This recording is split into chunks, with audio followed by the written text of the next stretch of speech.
Kaç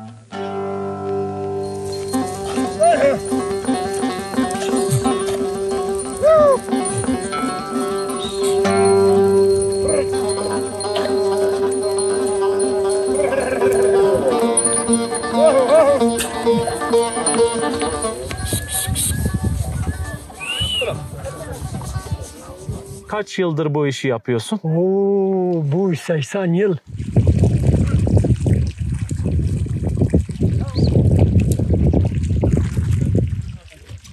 Babama yardım ediyordum. Köydeydim sürekli, hiç gitmiyordum. En son baktım ki olmayacak böyle. Bir eğitime gidelim dedim. Kendisi babayı bırakın. Yok, bırakmak değil de. Şu an lafı başka yere çarpıyor.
Merhaba dostlar, ben Deniz Sarı, YouTube kanalıma hoş geldiniz. Bugün Hakkari merkeze bağlı Akkuş köyünün bir yaylası olan Akkuş Yaylası'ndayız. Yaklaşık deniz seviyesinden 2500 metre yükseklikte Hakkari Dağları'nın zirvesine yakın bir konumdayız. Arkamda yaylacıları görüyorsunuz. Akkuş köyüne ait yaylacılar var, hayvancılık yapıyorlar. Şimdi onları ziyaret edeceğiz. Daha sonra Akkuş köyünü gezeceğiz arkadaşlar. Hazırsanız gezimiz başlıyor.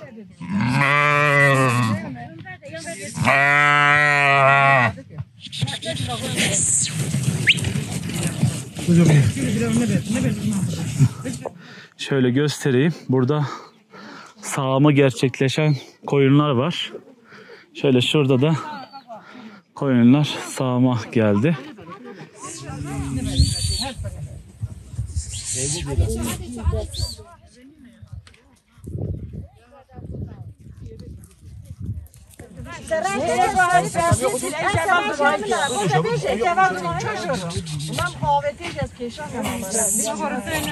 Çavayı başı. Başım gelek spas.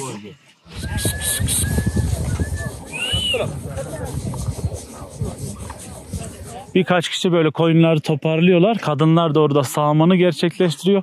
Yukarıda hemen sağımı gerçekleşen koyunlar ayrılıyorlar. Gördüğünüz üzere 5-6 kişi koyun sağıyor. Burada da koyunların kırkım işlemleri var. Muhtarım burada koyun kırkıyor. Yünlerini ne yapıyorsunuz muhtarım? Atıyoruz abi, görüyorsun. Eskiden yün yorgan yapılıyordu, yün yatak yapılıyordu. Vallahi eskiden öyle yapılıyor ama şimdi 5 para etmiyor, kimse almıyor. Öyle mi? Vallahi kimseyi değerlendirmiyor da. Normalde gidiyorsun bir mağazaya, yün bir şey aldığın zaman çok değerli, çok pahalı. Aynen. Ama burada diyorsun yakıyoruz, öyle mi? Aynen öyle yapıyoruz abi. Ne kadar da kaliteli, bakın arkadaşlar. Şöyle göstereyim. Şurayı, yünleri. Yünler burada. Şöyle. Koyunların sağımı şu anda gerçekleşiyor. Önceden tüccarlar gelip alıyormuş şunları da. Tabii bu elyaf yorganlar falan çıktıktan sonra petrol ürünleri rağbet azalmış. Artık gelip almıyorlar. Böyle işte yine kullanabildiklerini kullanıyorlar. Kullanamadıkları doğada kalıyor.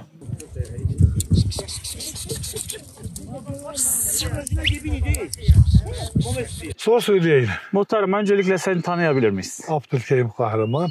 Evet. Akkuşköy muhtarıyım. Kaç dönemdir muhtarsın? 22 senedir. 22 senedir. Oo, Yani 5. maşallah. dönemdeyim. O zaman halk seni seviyor. Sevmiyor. Sevmiyor mu? Sevmiyor abi. Niye abi? Sevselerdi abi beni muhtar yapmazlar. Bu bir gerçektir. Diyorsun tüm sıkıntıları ben Aynen. mi çekiyorum? Yok ondan değil abi. Şimdi köyünüzle ilgili biraz bilgi verebilir misin? Mesela önceden kaç haneydi, şu anda kaç hane? İnsanlar Köy ne işle uğraşırlar? Eskiden 94'ten önceki tarihlerde yaklaşık 30-40 tane aile vardı. Her aileden de şimdiki ailelere benzemiyor. Yani 20-30 kişinin üzerinde bir ailede yaşıyorlardı. 94 göçünden sonra millet biraz şehirleşti. Özellikle genç erkekler ve kızlar şehir hayatına alıştı. Şu anda köyde kışın biz 2 kişi veya 3 aile, yani biz 3 aile veya 2 aile kalıyor. O da ikişer Nüfusu var. Aynen. Yani köy hayatı öldü. Şimdi burada normalde ben de aslen Dersim Tuncelliyim. Bizim orada bir ailenin bu kadar koyunu var. He. Burada 10 hanenin neredeyse koyunu bu kadarmış. İşte Neden birine bu kadar bakmış, az? Birini yapamıyoruz abi. Besleyemiyoruz. Allah. Ot biçeceksin, işi bulamıyorsun. Ot çekeceksin, toplayacaksın, işi bulamıyorsun. Koyu kırpacaksın. Bak gördün halimi. Koyunun yünü para etmiyor. Para etmiyor. Bedava gel al desen. Onu bırak, keşke kırpabilsen. Değil mi? Yani bu parayla yaptırabilsen. Peki buralarda hayvancılığın gelişebilmesi için, gençlerin tekrar kırsala göç edebilmesi için Gençlerden sence ne ziyade- yapılması lazım? Gençlerden ziyade devletin bu işe el atması lazım. Devlet bir an evvel bu işe bir önlem, bir adım atmazsa, şurası bir gerçektir. Türkiye'de tarımcılık diye bir şey kalmayacak. Un arayacağız, mecbur ithal mal alacağız. Yani dışarıdan. Dolayısıyla Tabii, durum öz kaynaklarımızı kullanmak gerekiyor. Öz kaynaklarımıza değer Tabii vermek. genç nüfusun olmadığı yerde orada kalkınma olmaz. Mesela bir köyde, herhangi bir köye git, bu boşalan köylere özellikle. 60-70'in altında bir insan bulamazsın. Maaşını zor tutuyorum. Bir iki ay sonra o da gidecek. Böyle. Çok sağ olun. Çok Teşekkür teşekkür ederim. ederim. Çok sağ olun.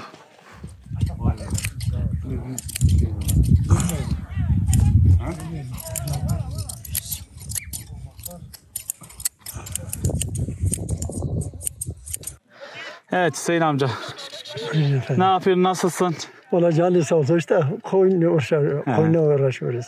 Kaç yıldır bu işi yapıyorsun? Bu 80 yıl 80 yıldır. babamı, dedemi, babamı, benim. Evet. Burada şimdi biraz önce mesela sağdığınız sütlerle neler yapıyorsunuz? Valla işte sütte kendi çalışıyorumuzu Böyle sattığınız oluyor mu yani? Yok. Ha, sadece kendi ev ihtiyacınız için. Bazılar az satıyor, peynir, karakaş. Karakaş. Evet. He, karakaş. Bizim bu koyunumuz cinsiyeti karakaş. Evet. Şimdi burada muhtarım da şey yapıyordu. Koyunları kırkıyorlar. Evet. Yünlerinizi yakıyormuşsunuz. Yakıyoruz. Eskiden mesela nasıldı, Eskiden şimdi nasıl? satıyordu ama şimdi herkes mezra bırakıyor. Mesela koyun sağdığı yere oraya bırakıyoruz. İşte görüyorsun. Burada kalıyor. Evet. Kimse almıyor mu? Yok. Allah Allah. İşte öyle yapın bir yerde satın. Umarım burada izleyenler bir tane girişimci, birisi böyle size yardımcı olur da bu yönleri değerlendirilir. Evet. Mesela burada hayvancılık yaparken zorlandığın şeyler var mı? Konular. Çok zordur. Zor mu? Ha, vallahi çok zordur. İşte oş bitiyoruz, koyuna oşarız, bakıyoruz. Evet. Onun uğraşması bilmem Tabii, neye. tabii. Kışın peki köyde misin yoksa başka yere? Onlar bazıları köyde kalıyor, bazıları Cizire, Silopya oraya götürüyor. Anladım. Hüseyin amca çok teşekkür ederim. Sağ ol, Allah Güler razı yüzün olsun. için çok sağ ol. Başım üstüne gelmişsiniz. Allah razı olsun. Sağ ol. Allah senden de razı olsun. Sağ ol.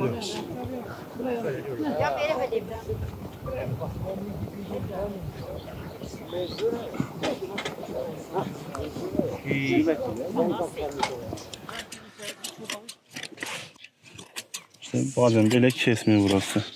Kolay gelsin hocam. Sağ olun, teşekkürler. Merhabalar. Nasılsınız, iyisiniz? Çok şükür şu anlık iyi gibi görünüyoruz. Evet. Ama Zahmetli bir iş. zahmetlidir. Evet. Ruhen çökmüşüz artık yani burada. keyifli mi desem, kimine göre keyiflidir. Gençlere göre keyifli değil. Bir şeyi de yok yani, bir tatmin edici bir durumu da yok. Hadi tatmin edici bir durum olsa tamam diyeceğiz, yani bu iş yapılır diyeceğiz de bize göre yok yani. Evet. Hocam seni tanıyabilir miyiz? Tabii ki Mahsun ben. Mahsun Kahraman. Muhtarın oğluyum bu arada.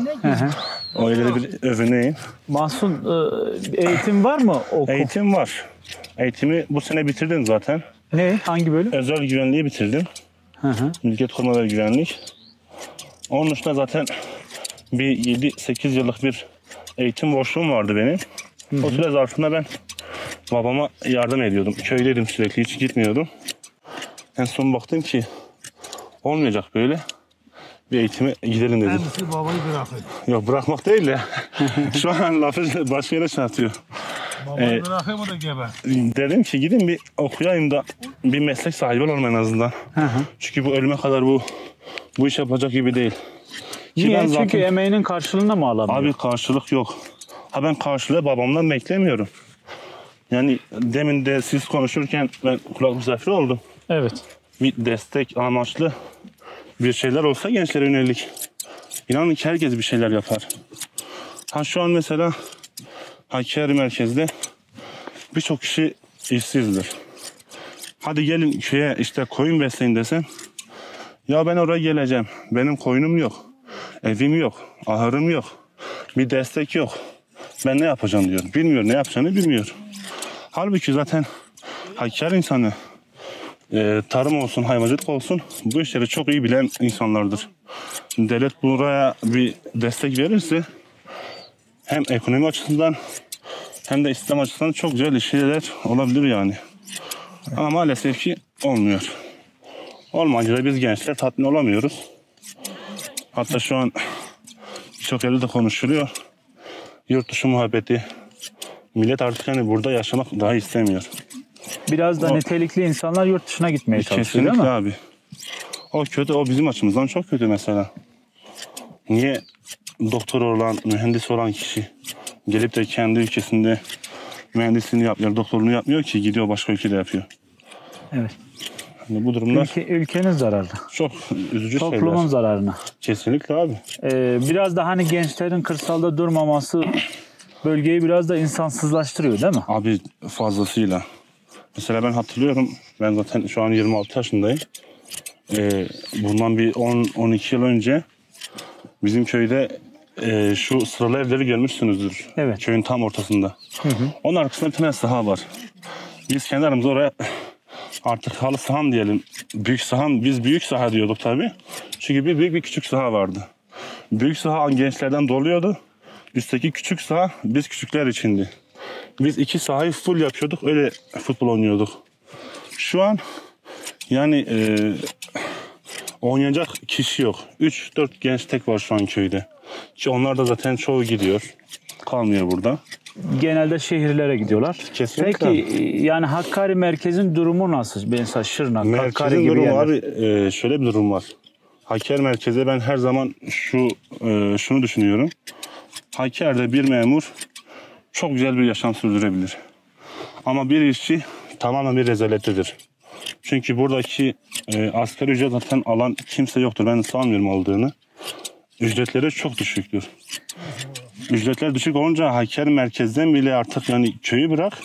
Diyorlar ki işte ben merkezde olmayacağım. Gideceğim başka şehire. Artık orada çalışmak istiyorum der. Çünkü ücretler çok düşük oluyor burada. Değil mi? Genelde başka büyük metropollere gidiyorlar. Kesinlikle. Büyük şehirlere gidiyorlar. En güzel örneğini vereyim. Abim, benim kendi öz abim şu an Kıbrıs'ta. Orada çalışıyor. Burada çalışabilirdi evet. Ama ücret tatmin etmiyor yani. Hiç yetmiyor. Çok düşük ücretlerde şu an çalışan arkadaşlarım var Hakkari'de. Ben onlara da söylüyorum yani niye öyle yapıyorsunuz? Diyorum ki hadi ya köye gelin. Bize yardım edin ot için. Biz verin parayı. Yok bizim işimiz iyi diyorlar. İyi diyorsan. Biraz da güvence istiyor değil mi gençler? Hani sigortası olsun.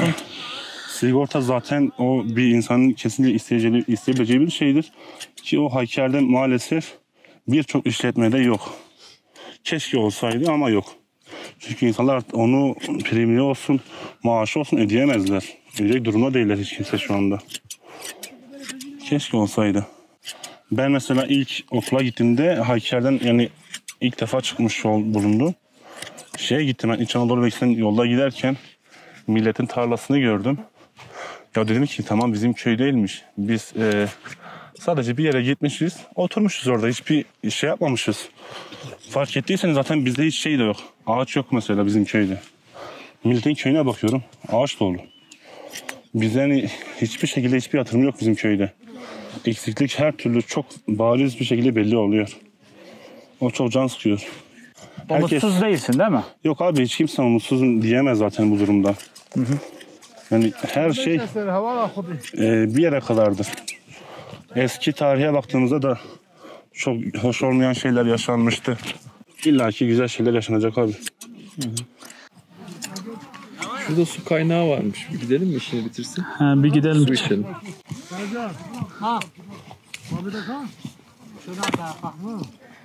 Şurada bir koyun gitti ya.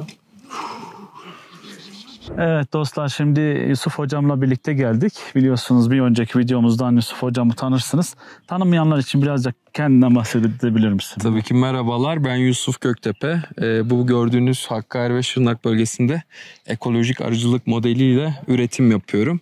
Şimdi de köylüleri, yaylayı ziyarete geldik Deniz'le. Beraber geziyoruz.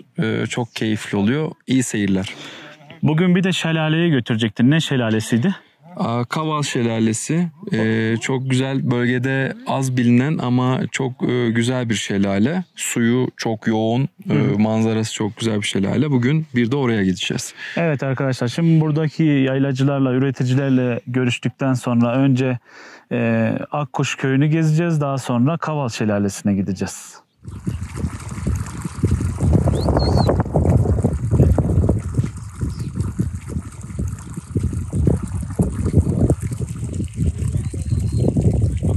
Buradan da ama su çok az geliyor bu sene maalesef. Bütün sular köyde şu an böyle. Kış nasıl geçti burada abi? Kış işte kar gelmediği için sular çok azalmış. Yani bu su hatırlıyorum borunun şurasına kadar, yani yarıya kadar neredeyse full geliyordu. Şu an çok boşalmış ama.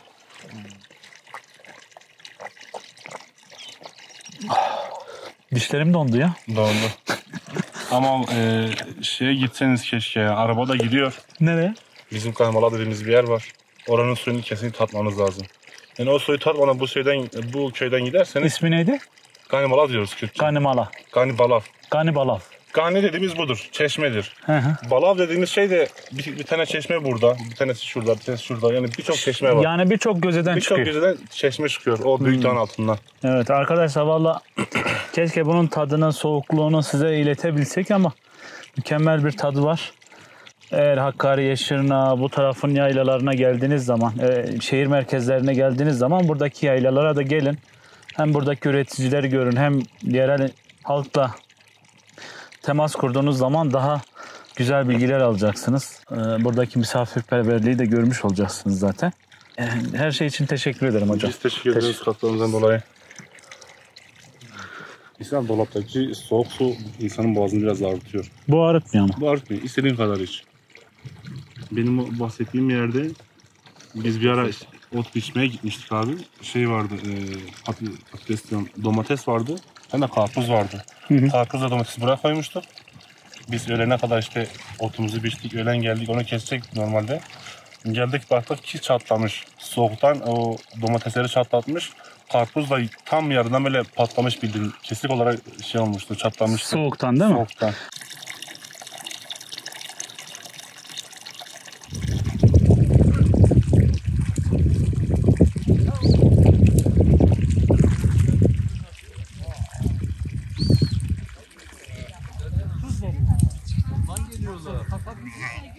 Vay be.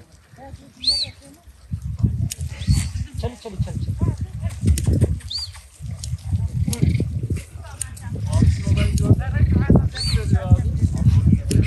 Zimbi.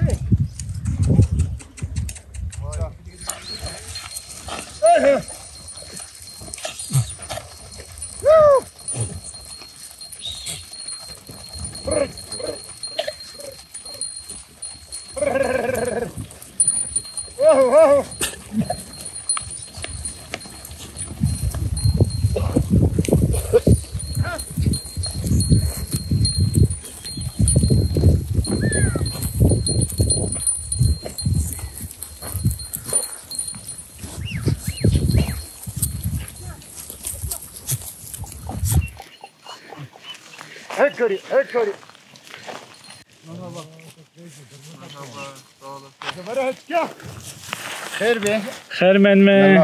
Çavayın başı. سلامتی وازیتا تچانی Başı. باشی سلامتی الله مرحبا Selamun aleyküm. باشی سلامتی Sağ وازیتا olasın. Sağ تچانی olasın. Sağ olasın. سلامتی Bu çitki. الله سلامتی هنگ باشن سلامتی O da razı bu. Akracı bu.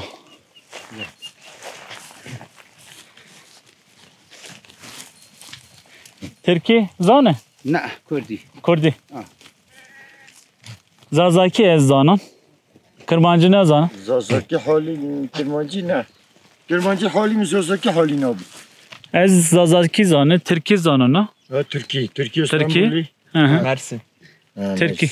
Hı hı, Mersin. Sıma Kırmancı. بله کرمانجی İran Kırım. همه ایرانی ایران کرمانجی Buradaki çoban arkadaşlar İran Kürtleri oldukları için onlarla maalesef Türkçe konuşamıyoruz. Kürtçe de bilmediğimiz için. Ben Zazaca biliyorum ama Kürtçe bilmiyorum. Benim Kürtçem de biraz az geliyor. Ben az biliyorum Kürtçe. Biraz nasılsın, iyisin dedik. Evet. Hala hatır sorduk. Bu kadar. Şu anda onlar hayvancılık yapıyorlar. Hayvancılık yapanlar için çobanlığa gelmişler İran'dan buraya. Şöyle hayvanları otarıyorlar. çok hoş geldin. Hoş bulduk. Sağ olun. Sağ olun. Sağ olasın.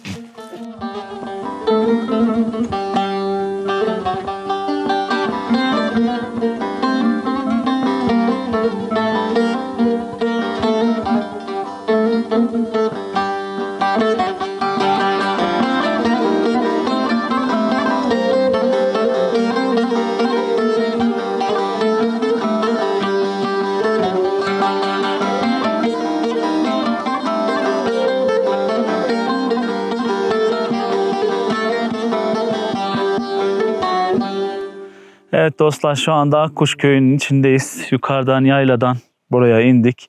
Yaklaşık 3-4 kilometrelik bir mesafedeydi. Şöyle eski bir evin yanında durdum. Buradaki eski yaşanmışlığı sizlere göstermek istedim. Hem de köyün manzarasını göstereceğim. Şimdi bulabildiğimiz kişilerle sohbet edeceğiz, konuşacağız. Bu köy hakkında daha detaylı bilgi almaya çalışacağız. Burası eskiden 1990'ların başlarına kadar yaklaşık 70-80 hanelik bir köymüş. Hakkari'ye yine 70-80 kilometre, 90 kilometre mesafede. Güzel bir köy. Şöyle tepeye çıkayım. Size buradan gözüken manzarayı göstereyim arkadaşlar. Eskiden tabi insanlar hayvancılık yapıyormuş, arıcılık yapıyormuş. Şu anda da zaten köyün genel geçim kaynağı hayvancılık. Küçükbaş hayvancılık yapılıyor. Arıcılık var. Keçi koyun bakanlar var. Zaten biraz önce de koyunları, keçileri olan insanlarla sohbet ettik. Buradaki üretim hakkında bilgi aldık arkadaşlar. Yine sizin merak ettiğiniz sorular olursa yorumlar kısmından bize yazarsanız belki de buradaki insanlar, yereldeki yaşayan insanlar sizlere cevap verecektir. Tabi buraya geldiğinizde en fazla dikkat çeken şey buranın misafirperverliği. Gerçekten nereden geldiğinize bakmıyorlar. Sürekli sofrasına davet ediyorlar. Nereden geçsek hemen karnınız aç mı diyorlar.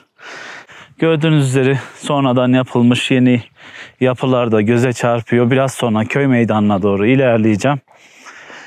Geçimlerini hayvancılıkla sağlıyorlar. Buradaki insanın temel derdi geçinebilmek arkadaşlar. Ekmek kavgası. Bakın çok güzel bir düzlükte kurulmuş ve biraz sonra taş evlerini göstereceğim sizlere. Gerçekten güzel coğrafyası var. Evet, şöyle çevreyi sizlere gösterelim. Burada evler var gördüğünüz üzere. Evler aslında toplu bir alanda yapılmış arkadaşlar. Şöyle de gösterelim. Bakın toplu bir alanda yapılmış sıra sıra taş evlerden oluşan küçük bir köy. Bir dağ köyü. Hemen arkasında çok kocaman bir yaylası var. Zaten yayladan da görüntüler sizlere göstermiştik. Şimdi köyde bulabildiğimiz insanlarla sohbet edeceğiz. Konuşacağız.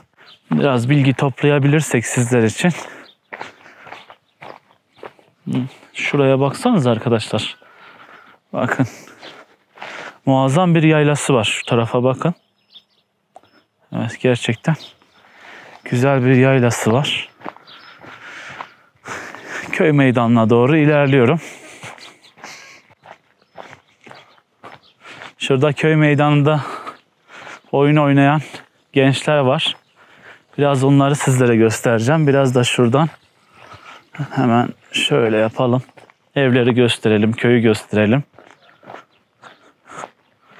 Bakın köy bu kadar arkadaşlar. Taş evler var. Eski yapılar.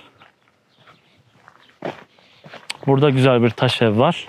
Şimdi bunların üstündeki çatılara dikkat ettiyseniz genellikle dik çatılar. Bu çatıların dik olmasının nedeni burada kışları çok fazla kar yağıyor. Ve karın rahatlıkla kayıp çatıdan düşmesi için çatıları bu şekilde dik yapıyorlar. Başım, gelek spas. Merhaba. Nasılsın, iyisin? İyiyim. Seni tanıyalım. İsim? Şiar. Şiar, nasılsın? İyiyim abi sen. Ben de iyiyim, sağ olasın. Kaça gidiyorsun? 4'ün 5'e geçeceğim. 5'e geçeceksin. Oo, süper. Kaç yaşındasın? 12. 12 yaşındasın. Nerede gidiyorsun okula? Işıkköy. Işık. Işıkköy'üne mi gidiyorsunuz? Servis geliyor mu sizi almaya? Evet. Her gün servis geliyor, alıyor, sizi götürüyor, getiriyor değil mi? Evet. Nasıl, yorucu oluyor mu? Yok. He. Tabii yaz ayları, şimdi tatil de oldu. Bisikletini almışsın, kullanıyorsun. Mükemmel. Hadi iyi eğlenceler, iyi tatiller.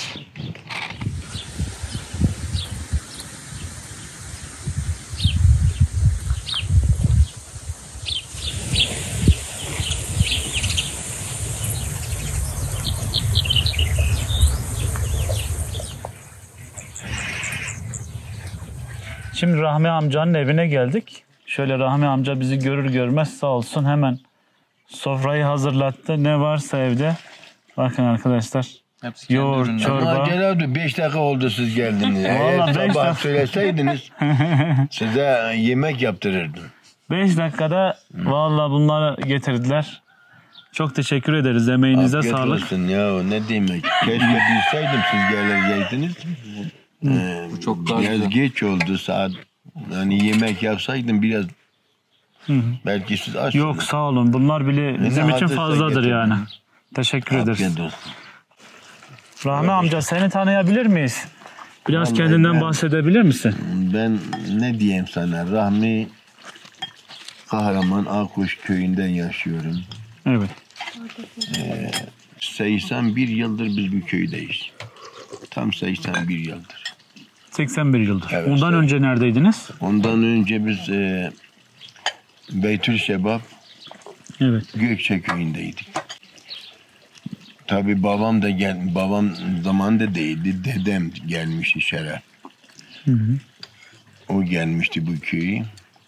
81 yıldır biz bu köyde yaşıyoruz. Verimli bir köy hayvancılık için. Tabii. Aslında ceviz için elverişli bir köymüş burası. Tabii. Yani ceviz için bu köy, yani belki bu köy gibi buralarda yoktur. Su kaynakları nasıl? Su kaynakları da iyidir. Suyumuz da güzeldir. Bize yetiyor. Buranın insanları çok iyi insanlar. Yani bu köy değil, hepsi köy. Yani bizim 36 tane köy var bu mıntıkada. Sen nereye gidersen belki en kötüsü ben çıkarım. Yani herkes o kadar Estağfurullah. misafirperverdir, yani insanseverdir, Evet. cana yakın insanlardır. Bir anımızı anlatacağım. Benim az önce de söylediğim 3. sezonum. Geçen yıl biz 3 arıcıyız burada ve arkadaşımızın eşi vefat etti. Gitmek zorunda kaldılar Şırnak'a. Ben burada tek kaldım. Rahmi amca oğlunu ve yeğenini benim yanıma gönderdi ve neredeyse bir hafta 10 gün Tabii. bana yoldaş oldular. Bana dedi ki bura dedi senin köyün, hiçbir şey olmaz ama dedi sen misafirimizsin dedi. Yanında dedi benim oğlumla yeğenim kalsın dedi bak. Böyle de ince naif insanlar yani. Tabii Beni tanımaz etmez dese ki kalabilir. Yani çadırında diyebilir ama bunları yaşıyoruz burada. Bu çok özel bir şey bunlar bence. Yani bu köylere nereye giderse aynısını yapar. Belki daha fazlasını da yapar. çok misafirperverler. Teşekkür ederiz. Sağ olun. Zaten o belli. Sofranızı hemen açtınız. Bizi Yok, sofraya davet edin. Soframızı 5 dakika yani 10 dakika Olsun. Bak ne güzel ama. Karnımız Yeni doyuyor mu? Doyuyor. Her şey de kendi ürünleri ha, bu arada. Tabii, Şu an bunlar çok doğaldır. şanslı, evet. yani, Her bunlar şey doğal. kendi ürünleri. Biz yaylada gezip gelince böyle itiraz edemedik. Hemen de. Bir de Muhammed Bey ile Zeki ile Hasan kaç yıldır? Ben 3 yıldır onlar... 3 yıldır. Onlar hemen 10 yıl, 9 yıl mıdır? Evet, o civarlarda. Bu köye geliyor da yani onların balı yani desem belki inanamazsınız ama onlar gibi arılara bakan ben daha görmemişim. Şeker hiç. Yani zerre şeker vermiyorlar. Doğal bakıyor. Kendine onlar kendin nasıl çalışmışsa öyledir. Yani gönül rahatlığıyla diyorsun alabilirsiniz. Yani herkes yani o ben kefil oluyorum. Kim alırsa alsın eğer götürsünler, tarihleri tutsunlar, baksınlar. Eğer zerre onların içine çıkarsa, şekerli olursa gerisini ben öderim o parayı. Teşekkürler Mahmut. Sağ olasın. İşte Sen kefil olduysan daha onlar Vallahi. çok satıcı yaparlar. Sağ olsun. benim de payım orada var. Tabii. 4 tane arımlarım orada var. Öyle mi? Var mı? Evet, Kimde? var. Zeki abi de mi? Zeki'dedir.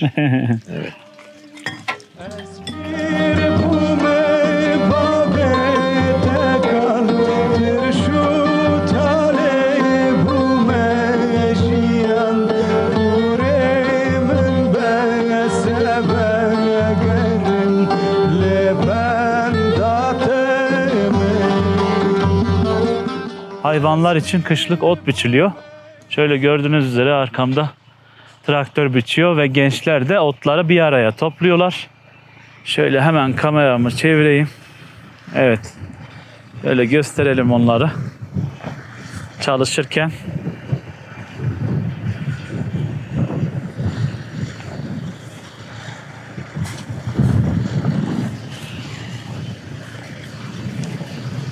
Kolay gelsin.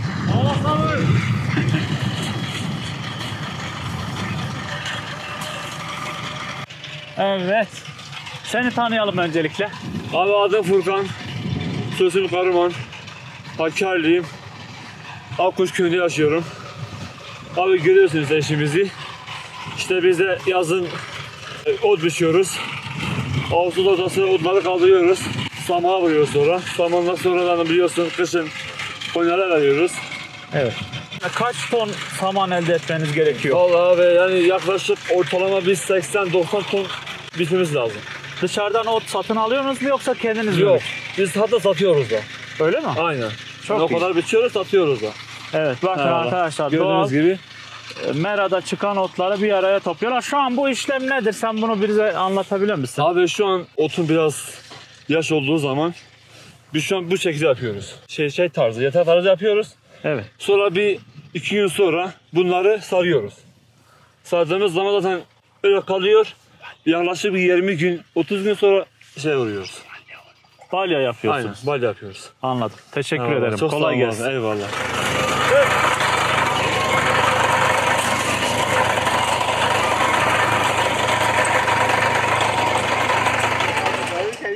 Yusuf'un çadırı şurası. Burası Zeki abinin çadırı.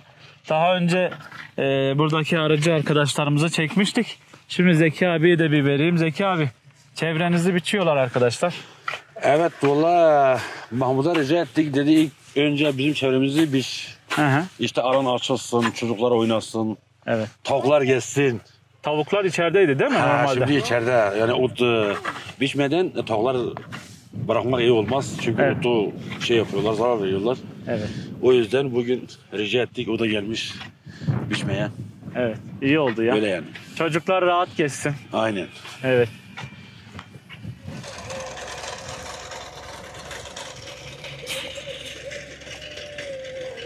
Şimdi tabii daha önce arıcılık videosu çektik. Zeki abiyi oradan da tanırsınız. Yusuf'un videosundan.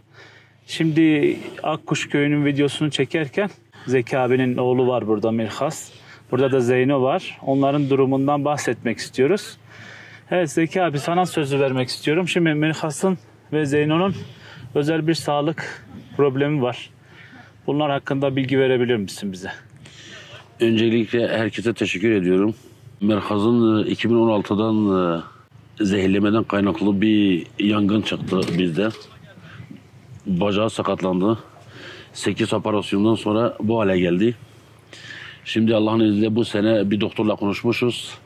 İstanbul'da 10. ayın 17'si randevu almışız. Bakacağız, eğer ameliyat edebilsek ameliyat olur. İnşallah düzelir. Dostların duasını bekliyoruz. Budur yani. İnşallah sağlığına saatine kavuşur. Zeynep'e gelince doğuştan böyle. İşitme problemi var. İşitme, bir de beyin sorunlusu var. Bir de kalp ameliyatı olmuş daha 6 aylıkken. Onun için yapacağımız bir şey yok. Çünkü her yere göstermişiz. Yapacak bir şey yok. 12 doğuştan olan bir şeydir. Evet. Mirhas böyle bir kesmiyoruz. Evet Mirhas, böyle bir yürü canım, bir görsünler. En azından hani bacakta ne gibi sorun, bak. Bacak yani yamuk tutmuş değil mi?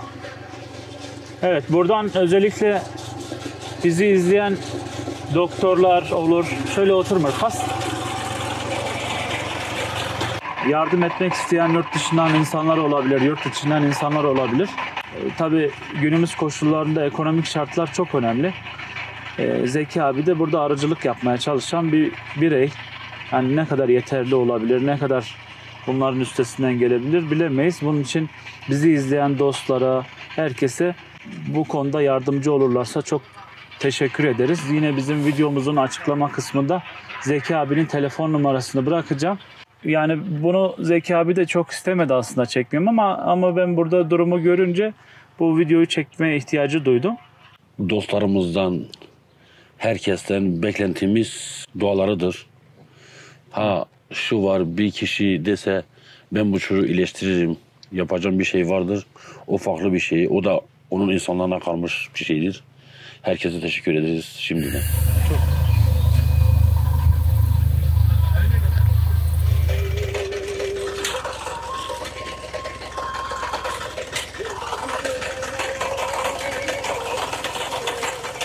Mahmut hocam merhaba. Merhaba.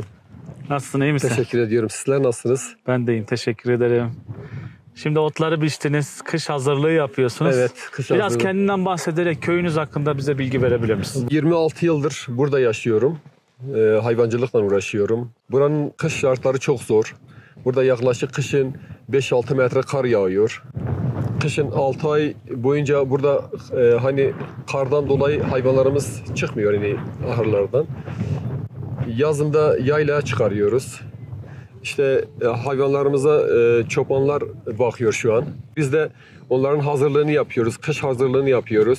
Ot biçiyoruz yani yaklaşık 80 ton ot biçmem lazım. Çünkü hayvanlara yetmesi lazım. Hani 6 ay bu hayvanlar içeride kaldığı için yetmesi lazım. Küçükbaş hayvancılık mı yapıyorsun? Küçükbaş, evet, küçükbaş hayvancılıkla uğraşıyoruz. Yani. Koyun keçi? Koyun keçi, evet. Koyun keçi var. Evet kardeşim. Dışarıdan sadece şey alıyoruz, arpayla yem alıyoruz.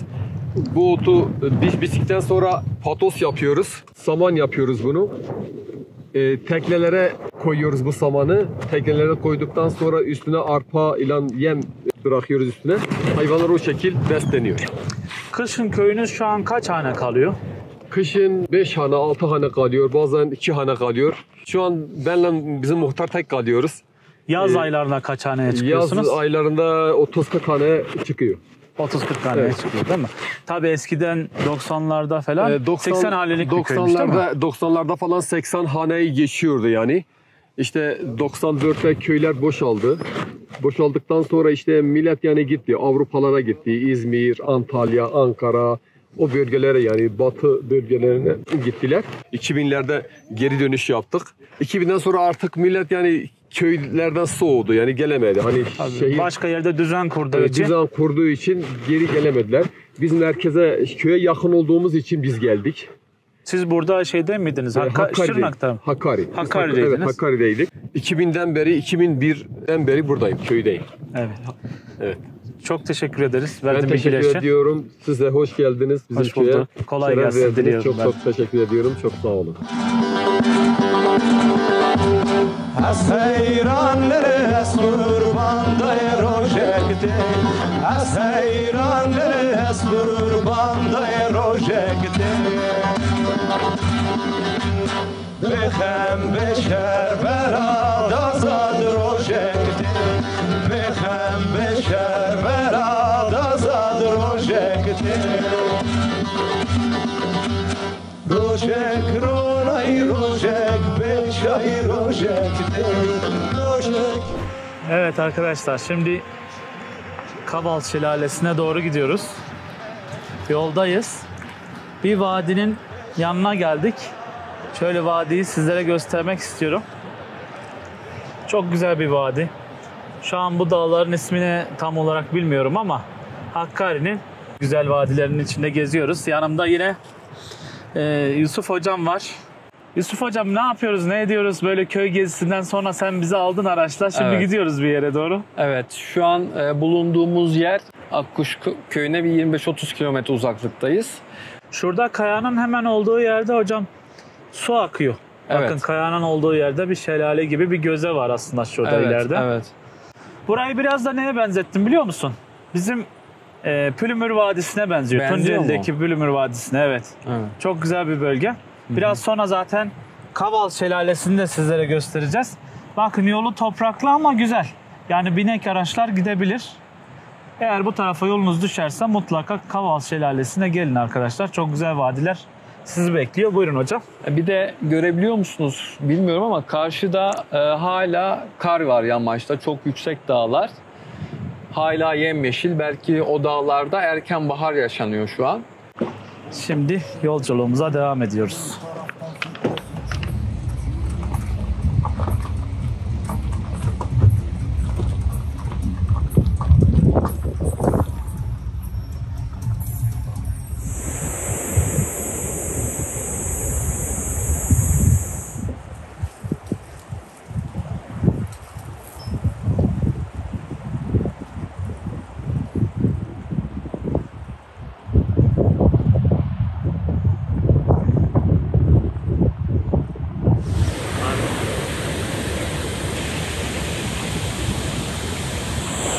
Suyun yoğunluğunu buradan görebiliriz bence.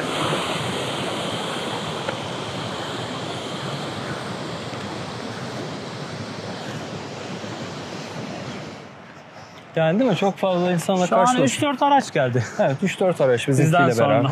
Evet. Havası falan serinleşmeye başladı suya yaklaştıkça. Daha nemli böyle bir hal aldı. Kaç gündür çok kuru havadayız değil mi Deniz? Evet. Çok kuruydu. Tam bu vadiye geldikten sonra biraz daha ferah. Evet. Serin Nemlendi. bir hava geldi.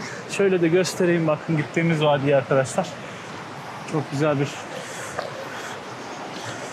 Şimdi çayın kenarından ayrıldığımızda sıcaklık artıyor. Çaya yaklaştıkça serinlik artıyor. Evet. Şu an görünen 1, 2, 3, 4 farklı yerden yukarıdan su iniyor. Evet. Gözdesi de arkadaşlar biraz yukarıda hemen havuz var. Şurada görüyorsunuz bir tane akan yer var. Oraya tabii çıkmak biraz meşakkatli. Yol kısmından belki inilebilir. Orada büyük bir havuz var. Göze de orada. Yani şu akan şelale gibi akan kısımdaki suyun gözesi hemen şu üst tarafta.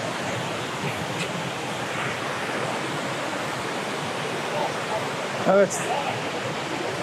Çok serin. Çok güzel ya. Evet, çok serin. Peki suya girer miyiz sence Deniz Hocam? Vallahi şortsuz geldik ama çok hazırlıksız oldu. Çok hazırlıksız geldik. براد آزاد روشکتی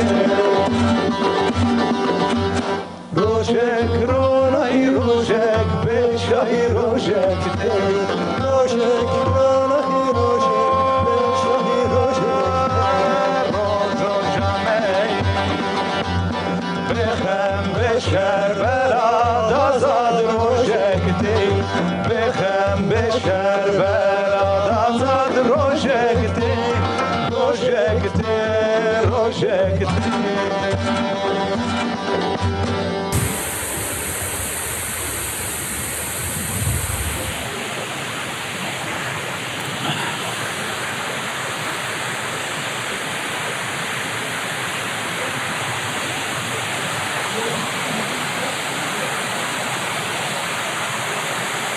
Evet. Suya batmadan.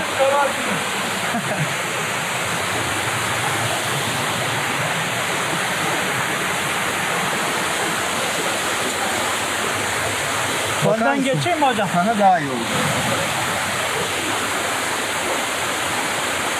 Vallahi. Arkadaşlar çok çetin yerden geçiyoruz şu anda. Muazzam bir görüntü var.